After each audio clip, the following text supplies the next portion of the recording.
అత్తయ్య గారు.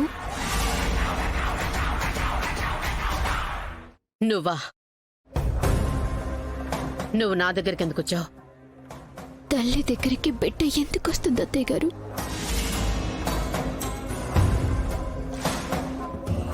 బాధ వేస్తే ఓదార్పు కోసం వస్తుంది, తప్పు చేస్తే క్షమాపణ అడగటానికి వస్తుంది.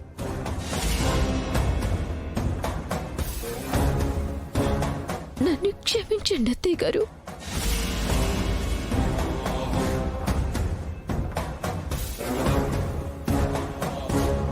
తల్లి బిడ్డ మాటలు చాలా బాగా చెప్తున్నావు. ఇలాంటి మాటలతోనే అనుకుంటా నా కొడుకుని పెళ్లి చేసుకున్నావు. మీరనుకుంటున్నట్టు నేను మాయ చేసి పెళ్లి చేసుకోలేదు అత్తయ్య గారు. నిజంగానే మీ అబ్బాయిని ఇష్టపడి పెళ్లి చేసుకున్నాను.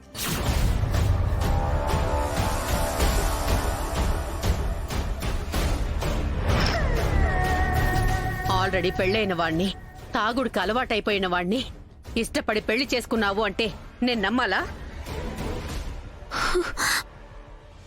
ఇష్టం లేకపోతే ఆల్రెడీ పెళ్ళైన వాణ్ణి, తాగుడు అలవాటున్న వాణ్ణి ఏ అమ్మాయిని పెళ్లి చేసుకుంటుందా చెప్పండి? ఆనంద గారు నాకు పెళ్లి సంబంధం చూడకపోతే నా జీవితంలో పెళ్లే కాకుండా పోతుందా? అయినా ఎందుకు చేసుకున్నాను అత్తయ్య గారు? ఇష్టం ఉండబట్టే. ఎందుకు ఇష్టపడ్డాను? మీ అబ్బాయి మోసపోయాడు కానీ ఒకరిని మోసం చేయలేదు అని నా మనసు నమ్మింది కాబట్టి.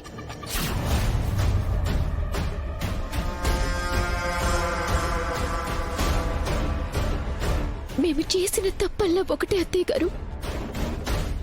మీకు చెప్పకుండా పెళ్లి చేసుకున్నాం.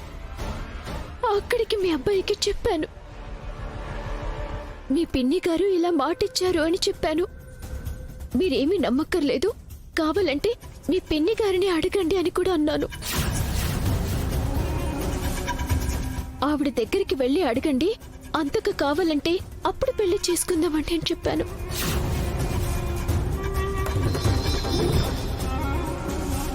మాతో మాట్లాడిన తర్వాత పెళ్లి చేసుకోమన్నావా?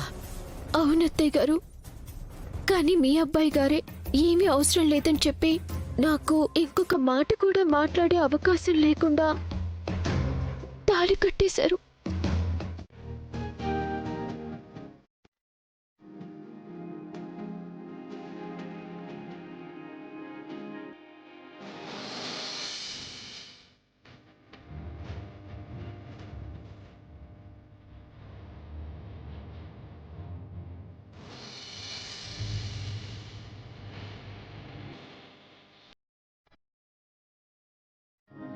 ఇప్పుడు మీరిద్దరూ ఒకరికొకరు తినిపించుకోండి.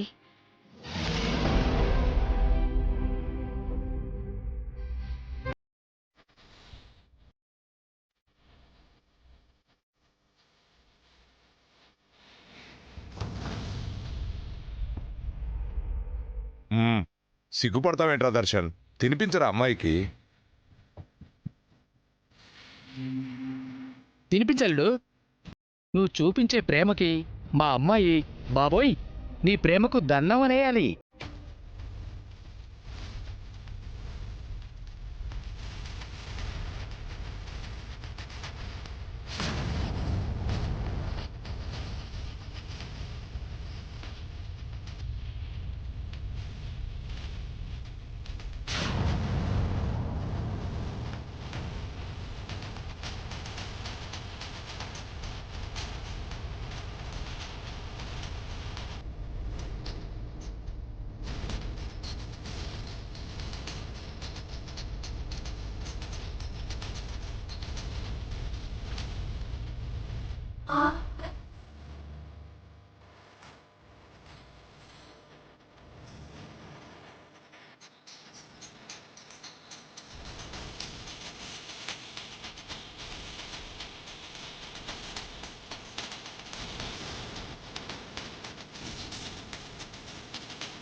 దర్శన్,